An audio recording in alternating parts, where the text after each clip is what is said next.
Que bueno, gracias a Dios y que ya acabó la pandemia, pues podemos volver a hacerla presencial y con un ambiente más cálido, y entre nosotros pues nos entendemos muy bien. Ya somos conocidos de tantas noches de té como hemos vivido aquí en este centro Arrupe. Y bueno, pues nada, las otras que se quedaron grabadas ahí se quedan, esta también se va a colgar en YouTube, pero bueno, lo importante es que estamos aquí intentando conocer algo más de ese mundo que en ocasiones nos viene a distorsionar las noticias.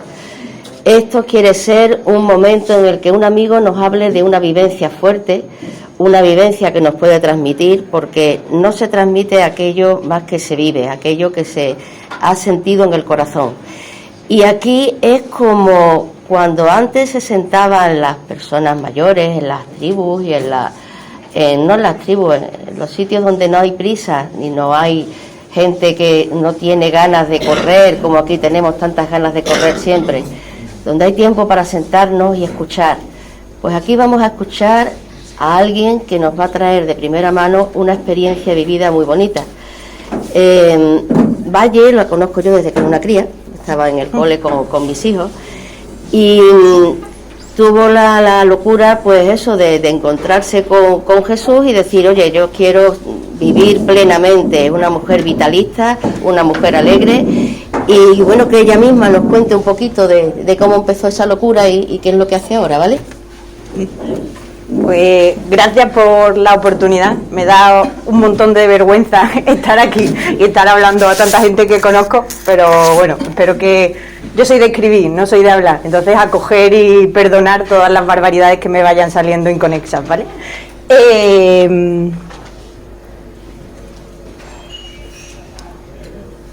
Empiezo presentándome y me presento así. Hombre, soy más que eso, ¿no? Pero eso es mi raíz y es lo que yo creo que a mí me ha hecho pues estar ahora en Haití y elegir la vida que he elegido de seguir al Señor pues a su modo y más allá de nuestras fronteras. Mi familia, muchos de aquí las conocéis, Sevilla por supuesto, el Colegio Portaceli y el Cristo de la Sonrisa, ¿no? Para mí, de los momentos claves en mi seguimiento y en mi experiencia de fe fue ponerme delante del Señor de la Sonrisa, ¿no? Un Dios puesto en cruz, que sonríe, ¿no? Un Dios que habla de resurrección a pesar de estar padeciendo y viviendo a la muerte. Y a mí mucha gente me dice, pero ¿cuál es tu vocación? Yo soy médico y me siento súper vocacionada a la medicina, soy religiosa de Jesús María y eso parecería que sería pues la vocación, ¿no? Y luego ahora pues soy misionera, pero para mí lo primero que he vivido desde siempre ha sido como lo de irme fuera, ¿no? Mis padres me cuentan que de chica yo, ¿qué quieres ser de mayor? Yo quiero ser misionera, ¿no? Con 9 años. Luego vino la medicina porque me parecía una carrera útil para estar fuera, luego me enamoré de ella y luego vino lo de ser religiosa, lo de ser monja, ¿no? Pero han sido muchos años de lucha, ¿no? De qué era más fuerte, pues lo de querer irse fuera, que es más fuerte, lo de querer responder a lo que parece que Dios me llama, o que es más fuerte lo de mi profesión como médico y estar con la gente en la consulta. Y cuando ya por fin se pueden integrar como los tres ámbitos allí en Haití, pues es lo que me hace vivir pues completamente plena, ¿no? Entonces mi vocación pues no es una, sino que es una triple vocación. Y vamos a hablar de Haití, que es para lo que hemos venido. Haití no se ve nada en el mapa, parece que es simplemente una mancha en mitad de una cosa blanca. No, es un país pequeñito que está en el Caribe. El Caribe no nos sonará a vacaciones y hoteles de pulserita, es yo creo que de los únicos países que no es así en el Caribe. Tiene 11 millones de habitantes, no sé si son 5 o 7 emigrados por Chile, Estados Unidos sobre todo, y es un país que por su historia pues ha ido evolucionando muy distinto al resto de los países que hay en el Caribe, ¿no? Ellos fueron, bueno, fue el lugar donde Colón puso el primer pie, donde empezó la colonización, y a partir de ahí pues luego se les pasó a Francia, ¿no? Por eso, a pesar de compartir isla con la República Dominicana, son muy distintos. Dominicana fue colonia española durante muchísimos años, Haití fue colonia francesa. Llegó un momento en que había tantos esclavos, y esa es una realidad muy doliente de Haití, ¿no? Porque veis, en todos los países de América del Sur, pues veis muchas personas de raza negra. En Haití es un 98%, leí en un último esto, ¿no? O sea, la mayor parte de la población es población arrancada de su raíz, arrancada de África, metidas en barcos, muchos de ellos muertas en el camino, ¿no? Y allí han vivido una vida de esclavitud hasta que llegó el momento en el que no pudieron más y empezaron a luchar contra eso. Entonces fue el primer país que se enfrentó contra este sistema de colonización que teníamos en este lado del mundo, y por eso se le penalizó muchísimo. Con Francia le dijo que por el daño que le había hecho moralmente, pues que le debía no sé qué suma de dinero, ¿no? Y entonces eso ha sido como un lastre que ha tenido Haití hasta antes de ayer. Ha tenido que estar pagando una deuda durante años y años y años.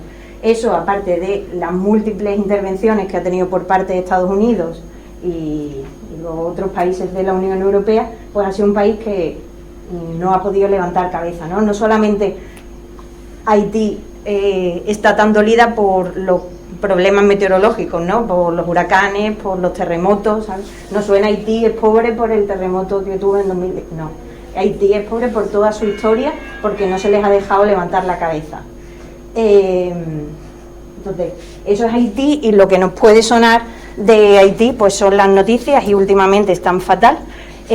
Bueno, la imagen de Haití está en la frontera entre República Dominicana y Haití, ¿no? Haití está arrasada, Haití es prácticamente amarillo, el sur no, el sur es bastante verde, pero en muchos sitios de Haití no tenemos agua, y donde tendrías que ver verde, de hecho cuando cruzas de un lado para otro se ve claramente esa imagen, no hay, pues porque en el momento en que se fueron los franceses pues se quemaron muchas cosas, se sobreexplotó en la época de los franceses con plantaciones de caña y tal. Luego la principal fuente de energía que tenemos allí es el carbón, entonces todo eso hace que la deforestación sea brutal. Si talamos árboles no llueve, si no llueve no hay árboles, y así sucesivamente, ¿no? Entonces esa es uno de otra de las colateralidades que tenemos, ¿no? Pero Haití lo que nos sale en las violencias, en las noticias, es violencia, es pues esta noticia, ¿no? Que la persona que tenemos ahora responsable del país, que es el primer ministro, es el principal sospechoso del asesinato del presidente que hubo. Un presidente, a su vez, elegido solamente por un 51% de los votos de un 30% de haitianos que votaron. Bueno, Haití, pues se puede ver eso, ¿no? El asesinato, Haití es terremoto. Está el súper famoso de Puerto Príncipe, pero el verano pasado tuvimos otro en la zona del sur y continuamente está temblando la tierra. Hay 19 bandas armadas en el país que son los dueños y señores de aquello. Eso, la crisis perpetua. Ahora mismo por las bandas armadas hay un montón de zonas que las familias han tenido que huir. Creo que hay 11.000 refugiados internos en el país porque no pueden vivir donde están. Asesinatos, secuestros. Entonces decimos, pues así, no sé, eso en el cartel poníamos, ¿no? Haití, tierra de desesperanza, y con el destachado, ¿no? A mí me da hablar de desesperanza, no más que esperanza. Pero esta es una foto de una de las playas, ¿no? Los haitianos son gente que no se queda sentada, ¿no? Es una gente con una capacidad de volverse a levantar. O sea, si en el diccionario viniera con fotos, ¿no? Pues ellos tendrían que ser la foto para la resiliencia, ¿no? Es una capacidad de levantarse y levantarse. O sea, ayer ha pasado un pseudo huracán, han acabado con las cosechas, al día siguiente ya están arando de nuevo la tierra, no se quedan quietos, ¿no? Entonces ese Cherchez la vie, allí hablamos, la mayor parte de la población habla creol, ¿no? Esto sería creol, aunque suene así un poco francés, buscar la vida, una y otra vez, una y otra vez. Entonces para mí Haití es eso, ¿no? Es resiliencia, es la dignidad de las personas, no son pobres de mocos, ¿no? Es gente pues con una situación de vida súper difícil, pero con una entereza, ¿no? Yo cuando, a mí de las imágenes que más me tocan y me remueven, ¿no? Son esas mujeres, porque muchas veces, la mayoría de las veces son las mujeres, ¿no? Volviendo del campo con sus cestas en la cabeza y ellas ahí con sus 90, 100, 200 años y para adelante, ¿no? Una dignidad que luego eso, la voluntad, el deseo, el querer otra vez ponerse en pie, la acogida, no sé en otras partes de Haití, pero yo hablo por la zona donde nosotras vivimos, que es en el noroeste, y allí la gente, vamos, te abre enseguida su casa y te pone una silla con media pata así que estás en equilibrio, pero enseguida están queriendo que entren, ¿no? Es familia, es fortaleza y pongo fe bien grande porque es gente con mucha fe. Cuando estás allí, ¿no? Te dicen, tú estás de misionera. A mí me da un poco de vergüenza decir que yo soy misionera allí porque ellos me misionizan, no sé cómo se dice, pero ellos me evangelizan a mí. O sea, yo verles vivir, digo, sí que no hace falta ir a misa, así que ellos son evangelio andante. O sea, si Jesús me diría, tú mírale a ellos, déjate de meterte ahí dentro. Voy a misa, de vez en cuando, pues. Pero eso, ¿no? Es una fe que está mezclada con sus tradiciones y tal, pero es que la fe se encarna en el pueblo, ¿no? Entonces, no sé, son impresionantes, ¿no? Y te dan unas lecciones que tú dices, Señor, ya por hoy hemos acabado. Jesús María en Haití. Nosotras llegamos en el año 1997. Haití ahora mismo pertenece, las religiosas nos movemos por provincias y no sé qué. Haití pertenece ahora mismo a la provincia de Estados Unidos. Entonces las americanas, viendo la situación que había en Haití, una realidad que se llaman los niños Restavec. Son niños que sus familias pues no tienen medios y entonces se los dan a otras familias a cambio de dormir y comer. En algunas familias pues eso está bien y los tratan como un hijo más, pero en otras familias sí que se viven situaciones de esclavitud doméstica infantil. Entonces las religiosas de Estados Unidos, pues enterándose de esa situación, decidieron ir a Haití en el año 1997 y fundar un cole que pudiera atender a estos niños, ¿no? que estaban en las casas y que normalmente no iban al cole. Entonces el primer sitio donde fundamos fue en la flechita que está como en la mitad, que se llama Grossmont. Ahí llegaron 3 religiosas americanas y una religiosa española, que imagino que mucha gente la conocerá, que es Nazaret Ibarra. Entonces el obispo y el cura de Jean Rabel, que es en el norte donde estamos ahora nosotras, les dijo que allí no había religiosas desde hacía muchos años porque las que habían tenido un problema con la población y se habían tenido que ir, y entonces que hacía falta religiosas que se dedicaran a la mujer y que se dedicaran a la educación. Entonces ellas dijeron, somos 4 aquí, pues nos vamos 2 y 2 y ya está, y así llegamos más lejos. Entonces entre esos 2 puntitos que parece que están ahí al lado y realmente habrá 100 y pico kilómetros, tardamos 4 horas. Aquello es todo bueno, hasta Grosmont más o menos hay carreteras asfaltadas, pero ya en nuestra zona es todo camino de tierra. Entonces entre nosotras, pues aunque estamos cerca físicamente, estamos muy lejos, no nos vemos. Además ahora mismo hay una banda entre esos 2 pueblos, entonces ya no nos vemos nada en absoluto porque es jugarse la vida.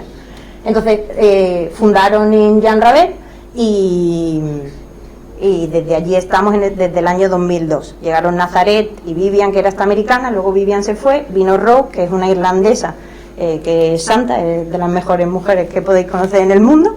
Solamente por conocerla a ella merece la pena ir a Jean Rabel.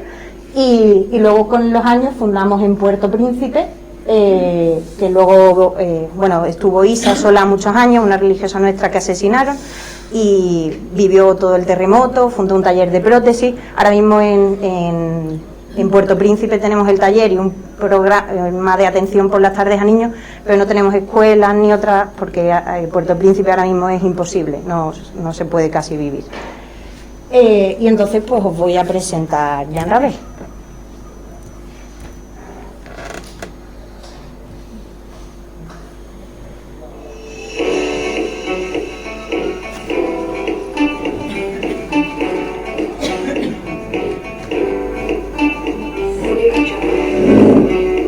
Pues Jean Rabel está en el noroeste, que es una de las zonas más abandonadas. Mambú, que es como lo más asfaltado, lo más urbano que tenemos en nuestra zona, que es el pueblo donde vivimos nosotras. Eso de ahí es el hospital, que ya si queréis hablamos después. Y la calle de al lado son las asfaltadas. al final de la calle principal está la iglesia y justo al lado de la iglesia vivimos nosotras y los curas justo viven detrás de la iglesia. Caisé es la casa de las hermanas, nuestra casa. Nuestra casa tiene en la zona de abajo un colegio que era de las otras monjas, luego pasó a ser del Estado y ya no lo recuperamos. Nosotras nuestros centros los tenemos en poblado, en áreas rurales. Y nosotras vivimos en el piso de arriba. La casa es preciosa, pero igual de bonita es antigua. Entonces es bastante... Esas son las escaleras que llevan a nuestra casa. Lo primero que tenemos es la capilla, con una réplica del Cristo del museo, por quien sea de por ahí. O era el cachorro, perdón.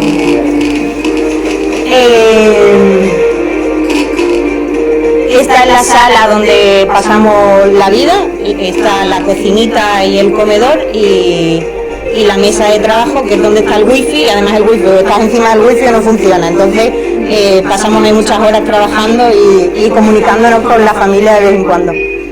Vivimos del agua de la lluvia cuando llueve y los váteres los tiramos la cisterna con cubo, entonces no quiero decir qué pasa cuando no llueve, que es bastante a menudo. Y luego eso, tenemos 2 baños, un par de duchas y todo. Vivimos como muy de campamento, que vivimos mucho mejor que muchas personas de allí, pero también vivir más humilde que vivimos aquí, pues ayuda a poder estar.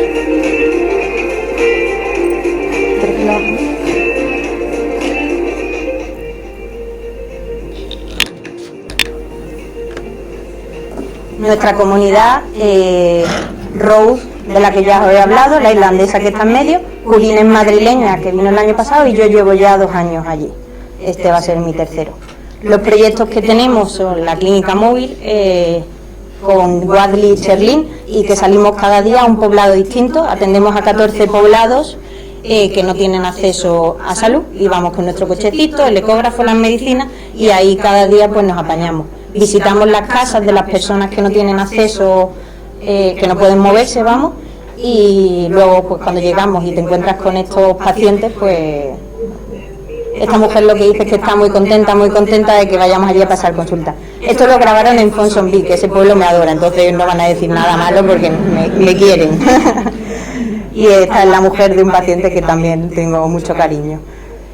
Luego, junto con la clínica móvil, el año pasado empezamos un programa de malnutrición, también en domicilios, porque tenemos el mismo problema, que la gente se pierde porque no puede llegar al hospital por medios o por transporte puro, y entonces vamos, pues atendemos a 100 niños, 40 en estado muy grave y 60 que, estando mal, no se van a morir mañana.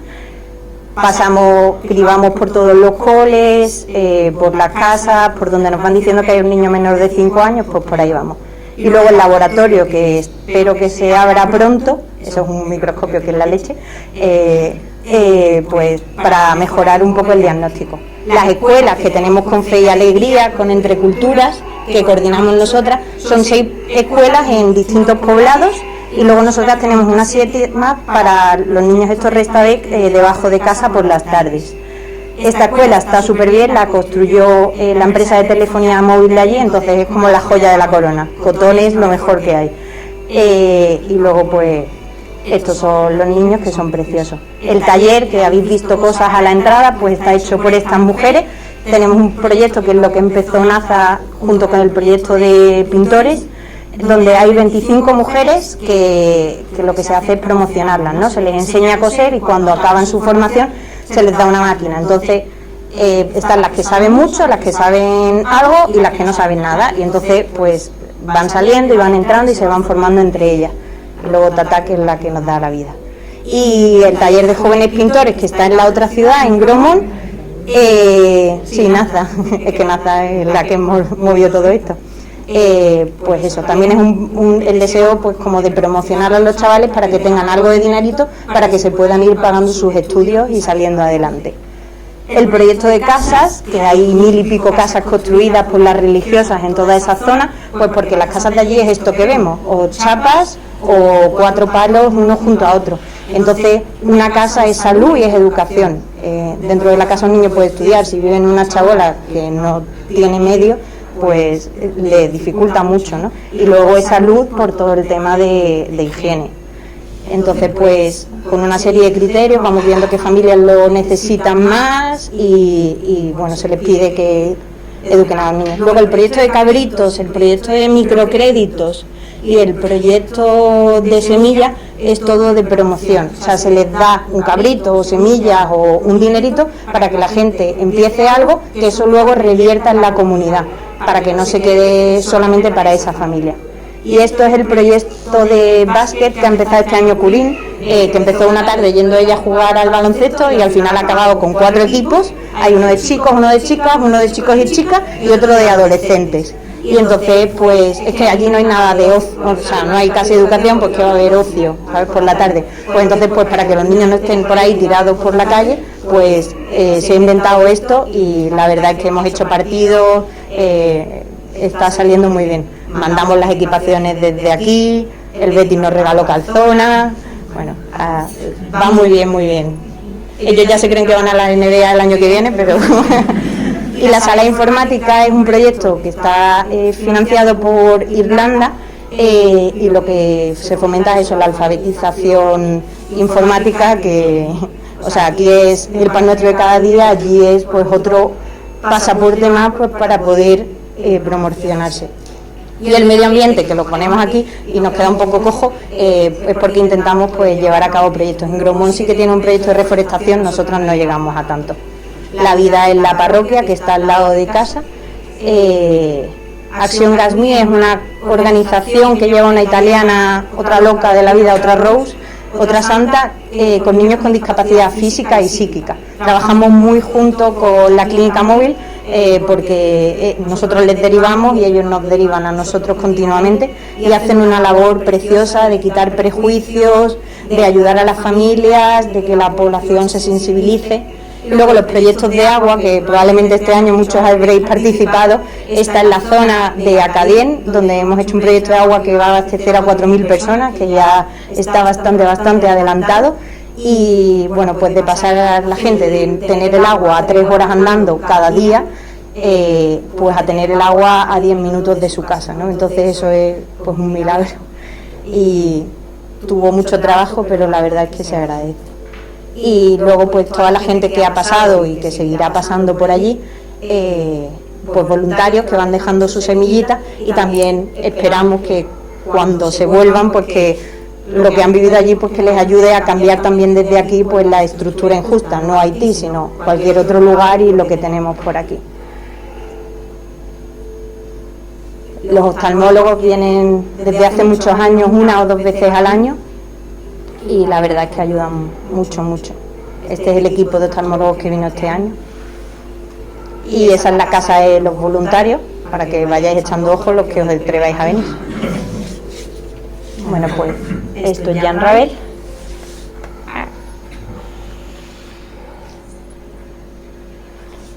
Y volvemos a nuestra presentación.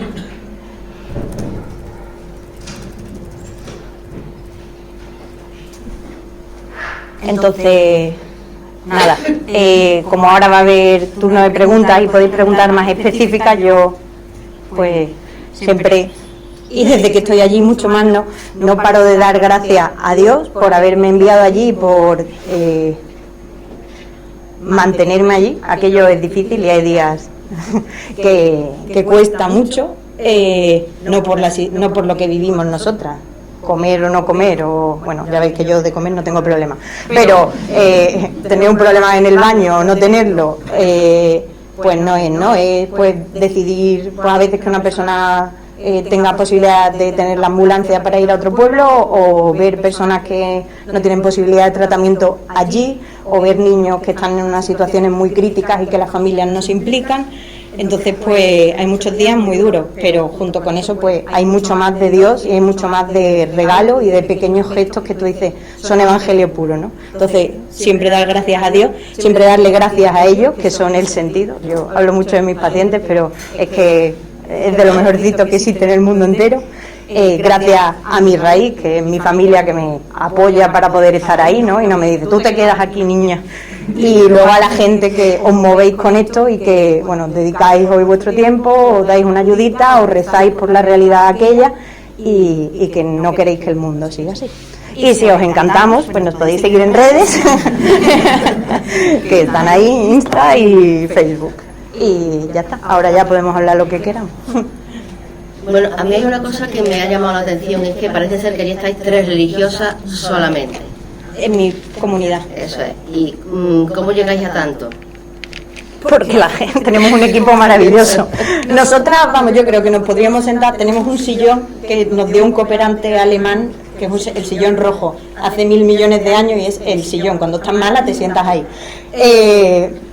Yo creo que nos podríamos sentar todo el día ahí, porque la gente de allí es tan apañada y se implica tanto con el proyecto que verdaderamente nosotras no somos imprescindibles. O sea, es verdad que ellos no tienen el acceso a financiación como lo tenemos nosotras, entonces mucho de mi trabajo y mucho del trabajo de Culín y de Row es buscar financiación, proyectos y tal, pero verdaderamente, o sea, mi equipo que ha salido, Wadley, Cherlin y Celestín, o sea, si no existieran ellos, o sea, yo digo, yo puedo faltar un día a la clínica móvil, pero Cherlin, como falte, bueno, y Wadley, que es el chofer, pues menos todavía. Entonces, ellos son los que hacen que, y tenemos un equipo de gente maravillosa en coles, en la clínica móvil, en el baloncesto, en el taller. O sea, cuando vino la pandemia, Naza, antes estaban 2 religiosas solo, o sea, se fue Naza y nos tuvieron que mandar a 2, y aún así no llegamos, ¿no? Pero cuando estaban Naza y Rose solas, Naza se puso malita y se tuvo que quedar en España, y Rose estuvo casi un año entera sola allí, porque además vino la pandemia y todo siguió adelante, ¿no? Entonces es la gente de allí que cada día pues necesita el apoyo y necesita un poco pues que estemos ahí, pero que verdaderamente ellos son los que sacan la cosa adelante. Si alguien quiere hacer alguna pregunta... ¿Y ese equipo de gente que tenéis es de allí? ¿Es de Sí, sí. Todos son de Jean Ravel. Son gente, bueno, pues imagino que cuando empezaron pues no tendrían esta ayuda, ¿no? Lo que pasa es que yo ya he llegado cuando esto lleva 20 años rodando. Entonces, pues la gente está, pues eso, muy formada, se siguen formando. Es eso, es que es gente que sigue buscando, que quiere aprender, que quiere que las cosas salgan adelante. O sea, yo cuando viene la campaña de oftalmólogos, que era mi primer año, este año, era como, Dios mío, ¿esto qué va a ser? Tú no te preocupes, y ahí sale todo para adelante. ¿Sabes tú? Que lleguen los oftalmólogos aquí y, bueno, que se vayan el día que se tienen que ir, pero lo demás, que hay que comprar oxígeno, no te preocupes, que hay que comprar gasas, no te preocupes, que hay que comprar, tú no te preocupes. ¿Sabes? Es gente que se ha ido formando y que se implica con el proyecto. Oye, qué suerte tenéis, nos están pasando unas partidas. Al final sí que era té. Yo tengo una preguntita. El laboratorio que estáis en ello, ¿no? El laboratorio, o sea, yo creo, ahí salen las cosas. Yo cuando me pongo, mando una financiación, pidiendo una financiación por el proyecto, yo me lo llevo a la capilla y digo, pues señor, ya no me quiero empeñar más, si sale de ti, sale. Ese proyecto nos lo negaron en 3 sitios porque era un montón, no estaba como muy claro, yo no soy microbióloga, me ayudaron desde España, y llegó un día que de repente una señora generosa y riquísima dijo, yo lo monto todo. Y ahí es muy difícil que las cosas lleguen a España, digo a Haití, a Jean Ravel, hay cosas que se pueden comprar allí, todo lo que se ha podido comprar lo hemos comprado. El microscopio ese con mi cara de muerta llegó desde Estados Unidos, entonces eso también fue toda una aventura, pero todavía nos quedan bastantes cositas que comprar, y luego sobre todo la formación. O sea, hay muchas cosas que requieren formación de especialistas y tiene que ir la gente. Ahora mismo con la realidad que tenemos es muy difícil. Entonces, pues eso es lo que lo tiene un poco frenado, pero yo espero que se dé ya el pistoletazo de salida en este año, Dios mío. Tienes opción, tú haces atención primaria, entiendo, y luego, cuando hay casos más graves, ¿dónde se pueden derivar? Eso es, o sea, en la clínica móvil intento seguir todo lo que yo puedo seguir, y un poquito más que en España no nos tocaría a los médicos bueno, yo no soy médica de atención primaria, yo hice máster de tropical, pero ejerzo como tal, ¿no? Allí como es, o O sea, sobre todo es que si tú pasas consulta en un pueblo que está en lo alto de la montaña, o la persona se está muriendo o la persona no va a ir al hospital que está a 3 horas de su pueblo, por el dinero, por lo que supone dejar a su familia, de que un día si está en el hospital no está trabajando en el campo, por lo tanto hay gente que no come ese día. Entonces intentamos controlarlo al máximo. Si hay gente que requiere otro tratamiento, yo qué sé, una persona que no puede orinar, pues hay que ponerle una sonda, ¿no? Pues esa persona va al hospital. O una persona que necesita una cirugía, pues esa persona tiene que ir al hospital. Entonces ya o van al hospital de nuestro pueblo, que yo estuve 2 años trabajando en un centro de salud en Guinea Ecuatorial, pues era La Paz, o sea, era el Virgen del Rocío comparado con el hospital que tenemos nosotras allí en ese pueblo, ¿no? Entonces, si ahí no se puede, la siguiente ciudad está a 2 horas y media, pero claro, a 2 horas y media de nuestro pueblo, por lo tanto a la gente que viene desde su pueblo, pues más todavía. Y luego ya si son cosas difíciles, un cáncer, que necesitan un TAC, vino una vez una niña a consulta con toda una hemiparálisis, era una niña de 6 años, esa niña había que hacerle un TAC craneal, ¿no? Y eso está en Puerto Príncipe, pues tienes que ponerte en contacto con Puerto Príncipe, con un hospital, buscarle una cita para que la persona vaya. Pero hay mucha gente que no quiere ir a Puerto Príncipe porque por toda la realidad de violencia que tenemos. Entonces, pues prefieren morirse con su familia que ir para allá y arriesgarse a que les secuestren, que encima eso supone pues mucho dinero para la familia. Entonces, bueno, o sea, medios no hay todos, habría más si viviéramos en otras circunstancias. ¿Y acceso a medicamentos tenéis? Algunos medicamentos. Tenemos 2 maneras de conseguir, bueno, 3. Los que traemos desde España, pero eso es poquito, que te dura 2 semanas. Luego podemos ir a comprar a una ciudad que está a 2 horas y media, que es un depósito de medicamentos. Es muy caro, pero para eso están las financiaciones. Y luego hay otra ONG que se llama Food for the Poor, que manda medicamentos desde Estados Unidos, pero manda cosas a veces útiles y otras muchas súper inútiles. Entonces, bueno, pues por ahí, por una cosa y por otra, pues vas. Y luego tratas a la persona con lo que tiene. O sea, muchas veces no es el tratamiento ideal, pero es lo que tiene.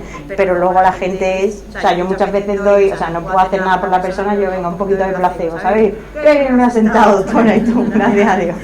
Porque era placebo total, ¿no? Pero sí, lo del medicamento es chungo. Además se lo das contabilizado, ¿sabes? El abuelillo que le duele todo el cuerpo, está todavía trabajando en el campo, que está completamente encorvado, le das 20 paracetamoles para un mes, que es la próxima vez que vas a ir, ¿sabes? Entonces todo ahí porque, claro, no puedes dar a mansalva porque si no el siguiente no tiene. Entonces hay un... Y estos grupos terroristas que puedo ver las historias de vuestras compañeras, ¿están en zonas delimitadas o están un poco extendidas? Sobre todo están en Puerto Príncipe y alrededores, pero que cada vez los alrededores van siendo más amplios. Lo que pasa es que ya sí que, o sea, nosotras, yo cuando llegué había violencia en Puerto Príncipe, luego había violencia a 4 horas de nuestra casa. Puerto Príncipe está como a 8, luego como a 4 horas de nuestra casa y ahora ya la tenemos a 2 horas y media. Entonces, las bandas, es que es una situación, o sea, no es un ideal político, sobre todo son bandas que trafican con armas, no sé si drogas, y luego están con todo este tema de secuestros y tal. Entonces ganan dinero. Y entonces ves gente que no tiene para comer. A mí me parece que es un poco como la realidad de los niños soldados. O sea, hay muchísimos jóvenes metidos en bandas armadas, pero es que si les ofrecen comida, es que ¿qué van a hacer si no tienen un horizonte? Entonces... ¿Y el gobierno hace algo? ¿No hace nada? ¿Colabora un poco? El anterior presidente sí que intentó. O sea, yo creo que ahí nunca... Yo no soy de ciencias políticas, o sea, no puedo comprender toda la realidad. Estas bandas empezaron como la Guardia de Seguridad, como de la gente de poder. Lo que pasa es que ya se desvincularon y se hicieron muy fuertes. Entonces ahora mismo ellos son los que gobiernan el país, o sea, hasta tal punto que en el último acto como del Día Nacional se va a llevar, se hace un acto en Desalín que fue como el liberador, ¿no? Y y tiene que ir el primer ministro, ¿no? Y entonces aparecieron las bandas armadas y el primer ministro se fue, obviamente, porque si no lo iban a matar, y como uno de los jefazos de una de esas bandas armadas, Barbacue, hizo él el acto. O sea, hasta tal punto que eso, ¿no? Que ellos se ponen en primera fila. Pero, bueno, o sea, no sé, yo no sé cómo se acaba con eso, no sé. O sea, yo siempre pienso en Colombia, digo, si Colombia consiguió acabar con la guerrilla, yo espero que esto acabe también de alguna manera. O sea, porque es que son ellos los que ahora mismo tenemos muchos problemas porque una de las bandas, el presidente, bueno, el primer ministro ha dicho que va a subir el precio de la gasolina 40%. Todo el mundo se ha puesto en manifestación, obviamente. Y entonces ahora este señor con su banda como ha que secuestrado el depósito de gasolina de todo el país. Entonces estamos sin gasolina ya, otra vez. Y no sé, o sea, eso tiene que acabar de alguna manera. La gente se hartará y dirá, o sea, hasta aquí. Pero tienen mucho poder, o sea, tienen armas. Es que cuando te ponen... Mi zona es súper tranquila porque como estamos allí, donde Cristo perdió las alpargatas y no hay un camino de asfalto por el que se pueda llegar, cuando llueve todo barro, pues nosotros pensamos que nos respetan, ¿no? Pero nunca sabes qué va a pasar mañana. O sea, estamos en la puntita, estamos muy cerca de Cuba y desde nuestras costas salen barcas de migrantes hacia Estados Unidos, Bahamas y todo eso. Entonces, o sea, nuestra zona es estratégica. Lo que pasa es que no tiene asfalto ni comida. Y el tiempo de la pandemia más dura, lo que ha sido aquí confinamiento, entiendo que confinamiento en esta realidad ha sido imposible, ¿verdad? O sea, a mí no me pilló allí, yo llegué justo en ese septiembre, pero no, allí no hemos vivido, no hemos tenido mascarillas, no. O sea, yo me pongo la mascarilla en consulta por prevención para la tuberculosis, no por COVID. Luego porque si no me regañan que no salgo en las fotos con mascarillas, pero no, verdaderamente, o sea, hay COVID, o sea, hay epidemias de fiebre, entonces, pues sí, probablemente sea COVID. O sea, lo típico, viene un voluntario y te deja un test, pues sí que hemos tenido un test positivo de uno con anticuerpos y hubo un test positivo de una con antígenos. Entonces, eso quiere decir que tenemos COVID, pero es que no, o sea, no hay vacunación en mi zona, no. Yo quería saber también si el vudú influye en alguna manera en los tratamientos que vosotros ponéis, si tenéis que luchar también. Sí, no luchar, yo creo que hay que hacerse amigos. O sea, hablan como que no sé cuánto por ciento son católicos, no sé cuánto por ciento son de otras iglesias cristianas y el 99% de la población es vudú. O sea, el vudú está súper metido en todo. Entonces a ellos con los tratamientos también, por eso te tienes que hacer amigos. Sobre todo tienes que conseguir que en realidad, por ejemplo, como la enfermedad mental, que no se sigan considerando como algo de brujería, ¿no? Sino que se traten como una enfermedad mental que es lo que es y que tiene solución, porque tiene un tratamiento. Entonces, ¿toman las medicinas que vosotros le sí. O sea, por ejemplo, una persona con enfermedad mental no la llevan al médico, no lo entienden. A lo mejor la llevan a la iglesia y están 800 días rezando. O a lo mejor hay gente que ha ido tantas veces al médico que luego al final acaba en una curandería y le hacen pues las cosas propias. Pero es porque no se ha dado con la solución, que es muy normal, porque no tenemos métodos diagnósticos, no tenemos tratamientos, entonces, y no tenemos una población, o sea, unos agentes sanitarios que estén bien formados, empezando por mí y siguiendo por todos los médicos del hospital, ¿no? Entonces ahí hay mucho y la gente pues busca todo. Hay situaciones porque ellos ¿tienen alguna enfermedad previa? Sí, he sido zombie, tú. Bueno, pero de las que toman medicina. Pero luego otra gente, pues de gente que está en el hospital, que tiene cura, porque más o menos te imaginas lo que puede tener, aunque no le puedas diagnosticar bien porque no tienes las pruebas, pero luego eso, como en 3 días no les han dado solución, se van a una curandería y se acaban muriendo. Entonces, pues ahí, o sea, mucha labia, hay que intentar pues convencer a la gente, por eso en ese pueblo, ¿no?, que me adoran, eso es lo que llevo ganado, ¿no?, porque la gente se fía de lo que yo les estoy diciendo.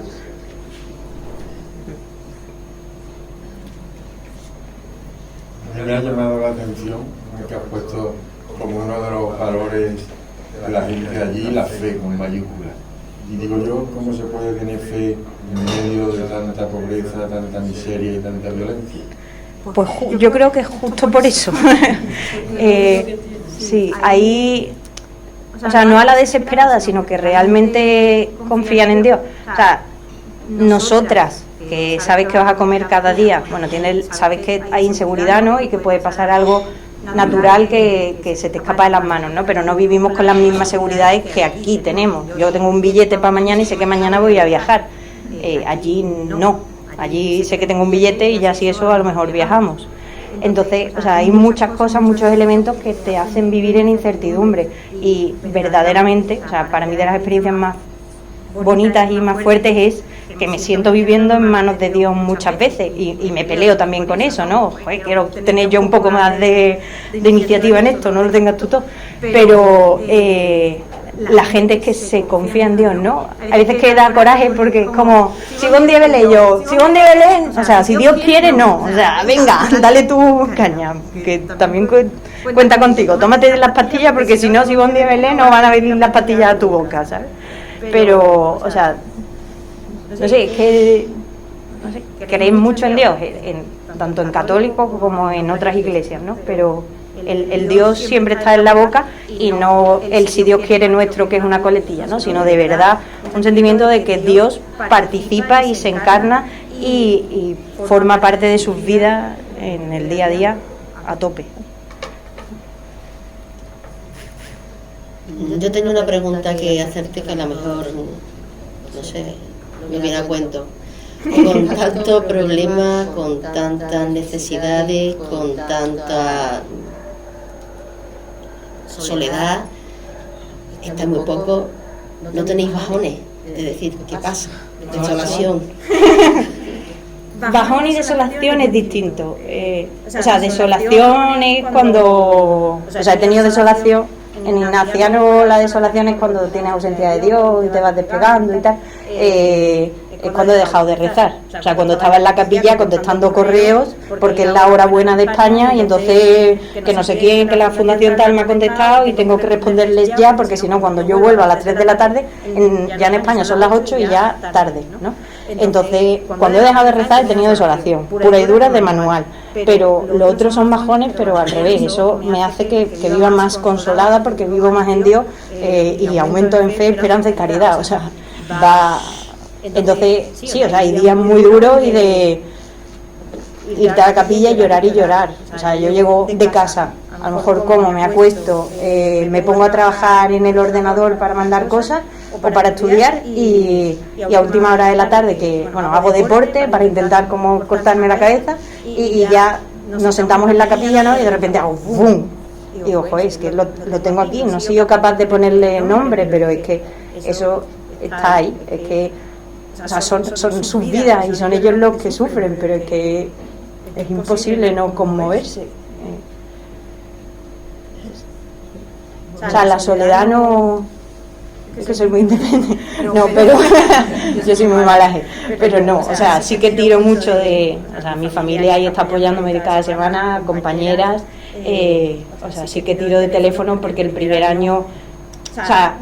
caigo o podemos caernos en el de es que allí no me entienden, es que no saben lo que estamos viviendo aquí, es que yo no se lo puedo explicar, es que...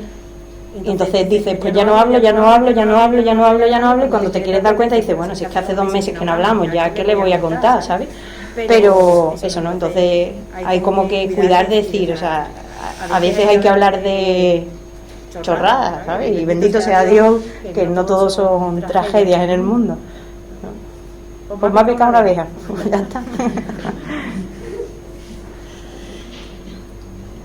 ¿Y cómo llevas ayer volver a casa de vacaciones, como has estado ahora, ¿no? Después de todo lo que nos estás contando y todo lo que vives allí diariamente?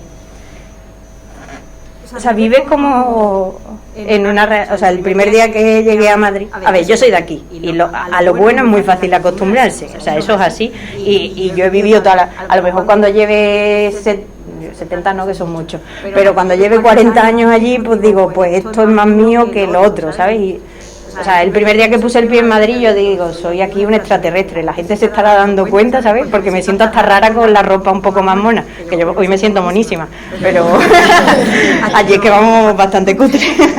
Pero, o sea, no sé, o sea, yo veo esto como una aquello no es lo que tiene que ser y no pueden existir realidades así, y se llama Haití, y se llama Etiopía y se llama un montón de países. O sea, lo que tenemos aquí es una burbuja y esto, o sea, no es real, esto es lo que menos vive la gente, esto es lo que menos, y tenemos que estar súper agradecidos a Dios y intentar también con nuestra vida cambiar estructuras injustas desde aquí, que somos realmente quienes tenemos palabras. O sea, no tenemos que irnos todos fuera, obviamente, si no, no me voy a poder quedar yo, pero o sea, esto pues te cura, te pone, luego pues tienes que entrar en reuniones, yo qué sé, que aquí está la gente que puede hacer que aquello se vaya moviendo, pero lo que nosotras ponemos son parchecitos, o sea, lo que tiene que cambiar es la realidad estructuralmente, y yo creo que va cambiando,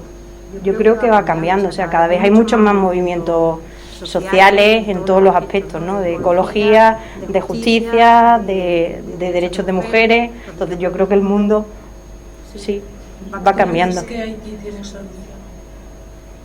Eso solo Dios lo sabe. Yo lo veo difícil a corto plazo.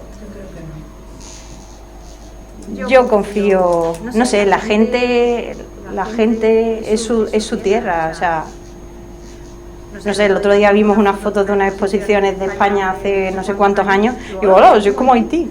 O sea, si esto ha cambiado, vale, es verdad que esto es Europa, que somos los dueños del mundo, pero, o sea, yo creo que ellos van a llegar un momento en que digan, no queremos esto. O sea, en mi pueblo no quieren violencia. Entonces, cada persona que es nueva, pero vamos, aunque sea un blanco que vaya a hacer voluntariado, ya te están pasando la revista, esta persona, ¿a qué viene? ¿De dónde viene? Y es la propia gente, no son los dos policías pobres que tenemos allí en el pueblo. O sea, es la propia gente que no quiere que se meta en esa dinámica. Entonces yo creo que la gente la gente que está en los pueblos conoce quiénes son la gente de la banda. O sea, probablemente sean sus hijos o sus hermanos o sus primos. O sea, son ellos los que van a cambiar. O sea, podrían venir mañana otra vez los cascos azules y otra vez apaciguaría un poco la cosa, igual que después del terremoto, pero eso va a ser otro parche, no va a solucionar. Entonces, en toda la cooperación, pero también en las cosas que llevamos los religiosos, o sea, el objetivo es que la gente camine por sí misma y siga adelante. Y Haití, en el momento en que se acabe la violencia, que eso es lo difícil, saldrá adelante, porque es que la gente es una riqueza absoluta, y luego ya están en el Caribe, o sea, que tienen todo. Y cada vez que he ido lo he visto más en serio. Por eso te lo digo, que no parece como un estado fallido, ¿no? Eso es la descripción, pero si no, no sé, no me vuelvo. Si a mí me dicen que eso no tiene solución, yo digo, pues entonces el domingo me cambio el billete, me voy a otro sitio. No, hay que vivir. Yo digo, más allá de ayudar en pequeñas parcelas, claro, Es mover, hay que cambiar es la conciencia de la gente, y la gente va cambiando. Claro, y los dirigentes. Eso ya son más difíciles. Claro. Entonces, vamos, yo lo veo muy difícil, ¿no? Desde luego la esperanza nunca se pierde, pero es que hay tanta miseria que para arreglar todo eso, no sé, porque claro, no creo tanto como tú, pero no sé. Bueno, ¿alguna pregunta más? Bueno, desde Entre Culturas estamos convencidos de que es la educación la que puede ser que cambie el mundo. Si a un niño desde pequeñito le enseñas que hay que respetar al que tiene al lado, cuando sea grande eso lo tendrá dentro. Es igual que cuando los niños le dicen, mira, son como las ceras blandas, lo que tú le grabas se le queda ya para los restos, se queda grabado. Pues yo creo que Entre Culturas está convencida de eso y por eso existe. Para educar, no solamente enseñar como se enseña aquí en el primer mundo, enseñar las letras, enseñar a leer, a escribir, educar en valores, que es lo que yo creo que es más importante que podemos hacer en este mundo. Pero también oí hace no mucho decir que tenemos un lenguaje aquí en el primer mundo que es un poco erróneo, porque hablamos del primer mundo como si fuéramos de la primera clase y del tercer mundo como si fueran ahí los... ¿Tú qué opinas de eso? Qué mal. Se habla de países sin recursos. Bueno, pues aquí en estas reuniones que tenemos, la idea es que salgamos con la conciencia de que todos y cada uno de nosotros podemos hacer algo para que el mundo sea un poquito mejor. ser como esa piedra que suelo decir siempre, que se tira en el estanque y las ondas llegan pues hasta donde Dios quiera, ¿no? ¿Y a ti se te ocurre algo que podamos hacer aquí en concreto nosotros? A ver.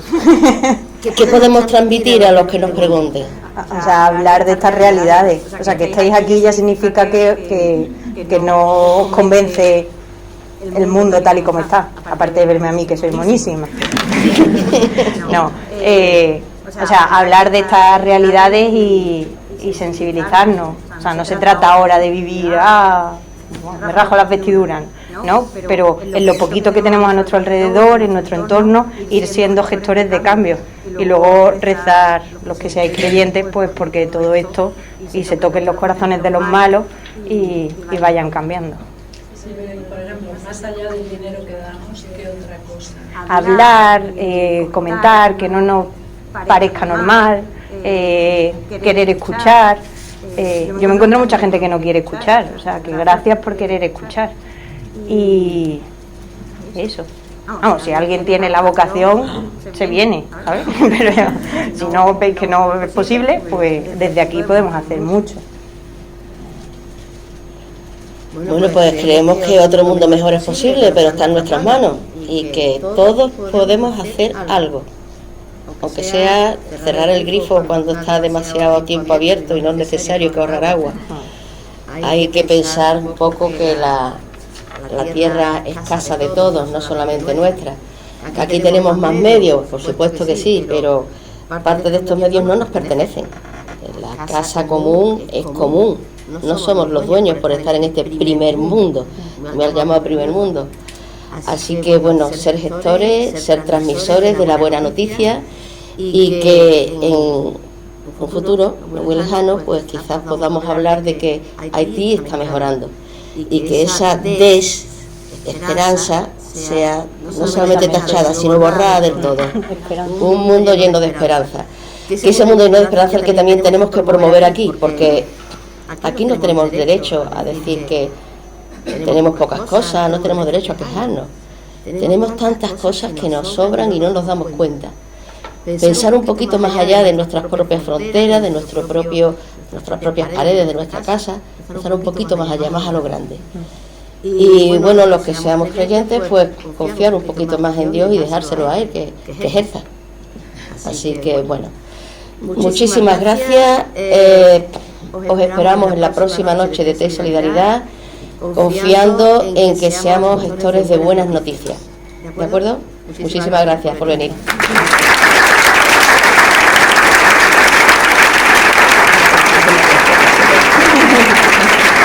Pues